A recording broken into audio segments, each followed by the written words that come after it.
రష్మిక వ్యక్తిగత జీవితం గురించి చెప్పాలంటే తన మొదటి సినిమా కిరాక్ పార్టీ షూటింగ్ జరుగుతున్న సమయంలో ఆ సినిమాలో హీరోగా నటించిన రక్షిత్ శెట్టితో ప్రేమలో పడ్డారు. వారి పెళ్లికి ఇరు కుటుంబాల వారు అంగీకరించారు.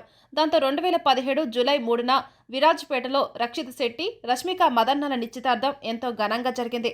అయితే ఆ తర్వాత ఇద్దరి మధ్య అభిప్రాయ భేదాలు రావడంతో సంవత్సరం తర్వాత 2018 సెప్టెంబర్లో ఆ ఎంగేజ్మెంట్ను రద్దు చేసుకున్నారు.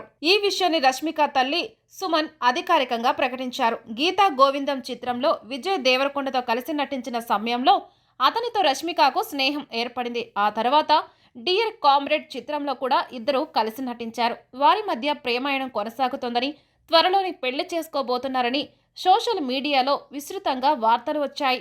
అయితే వాటిని ఇద్దరూ ఖండించలేదు. దాంతో వారిద్దరి పెళ్లిని సోషల్ మీడియా దాదాపు ఖరారు చేసింది. కానీ విజయ్ దేవరకొండ కానీ రష్మిక మదన్న గాని వారి మధ్య ఉన్నది స్నేహమా ప్రేమ అనే దాని గురించి ఏ సందర్భంలోనూ స్పష్టం చేయకపోవడంతో ఇప్పటికీ అది రూమర్గానే సోషల్ మీడియాలో చక్కర్లు కొడుతుంది.